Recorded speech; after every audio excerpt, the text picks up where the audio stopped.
Okay. Assisting with the use of a bedpan. First is to identify the patient and discuss procedure to the patient and assess patient's ability to assess with the procedure, and then as well as personal hygiene preferences, and then review chart for any limitations of physical activity. Good afternoon, sir. I am Jesusa T, your student nurse from Medical Colleges of Northern Philippines. For verification, sir, what's your name, sir? Okay, sir. And then, second, bring a bedpan with cover and other necessary equipment.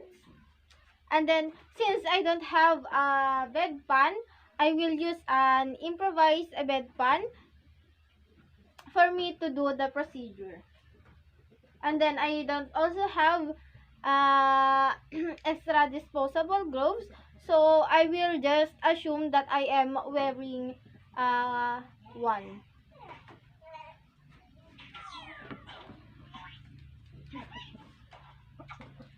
Next is to warm bedpan if it is made of metal by rinsing it with warm water unless contraindicated, and apply powder to the rim of the bedpan. Since I will not use a metal bedpan, and I will just skip step number 3.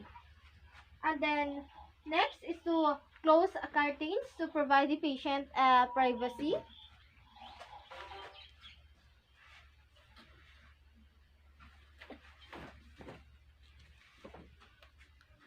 And then next, if bedpan is adjustable, place it in a high position, and then place the patient in a supine position with the head of the bed elevated about 30 degrees unless contraindicated, and then lower side rails.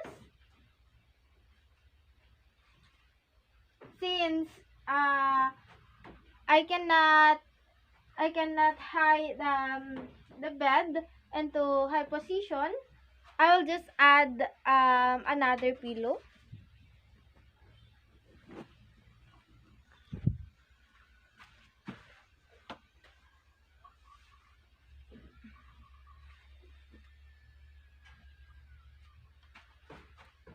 And then next, perform hand hygiene and put on disposable gloves.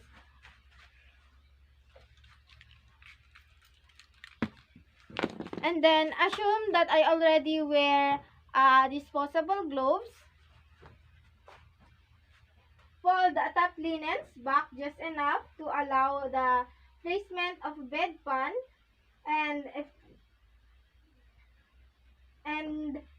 there is no waterproof pad on the bed and time allows, consider placing a waterproof pad under the patient's buttocks before placing a bedpan.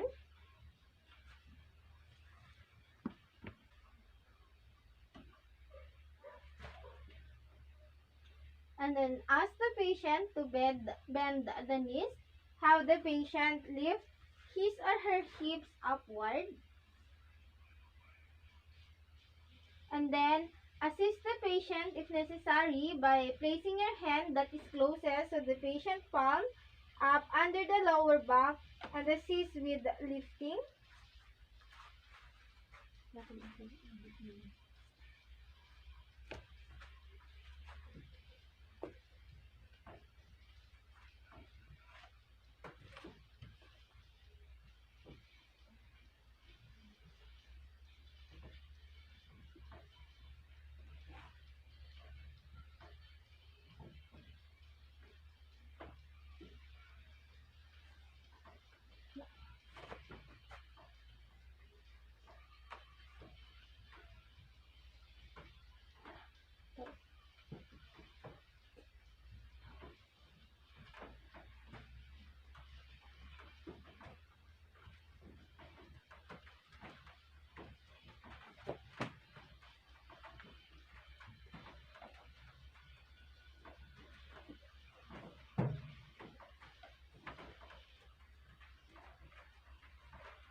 And then ask and then ensure that the bedpan is in a proper position and patient buttocks are resting on the rounded shelf of the regular bedpan or the shallow rim, and then cover the patient with bed linen,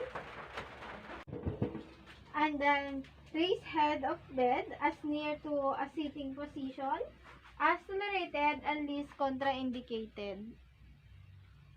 And then place cold device and toilet tissue within reach, and place the bed in a lower position, and then leave the patient if safe to do so.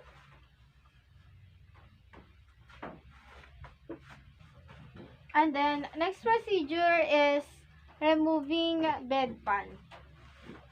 Raise the bed to a comfortable working position, and then lower the head of the bed if necessary to about 30 degrees, and then lower side rails, and then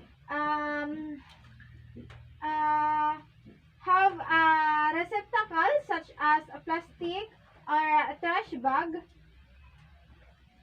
for discarding tissue, and then perform hand hygiene and put on disposable gloves. And then let's assume that I already wore the disposable gloves. And then lift bed linen, and then remove bedpan in the same manner in which it was offered, being careful to hold it steady. And then ask the patient to bend the knees and lift the buttocks up from the bedpan.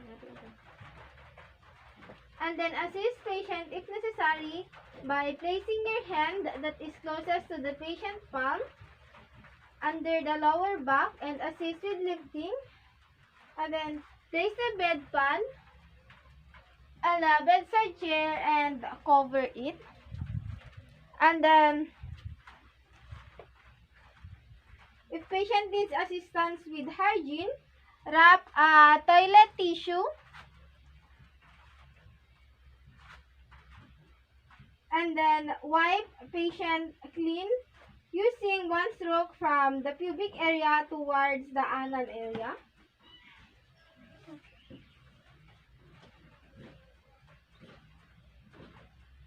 And then place patient on his or her side and spread buttocks to clean anal area. Do not place a toilet tissue in the bedpan if a specimen is required or if output is being recorded. Return patient to a comfortable working position, and then make sure that the linens under the patients are dry, and then replace or remove pad under the patient as necessary, and then remove your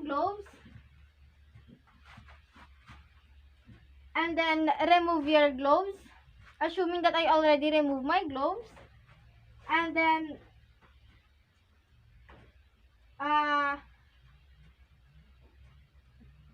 raise a side rail, and then lower bed height and adjust head of the bed to a comfortable position, and then offer patient supplies to wash and dry his hand, and then assisting as necessary.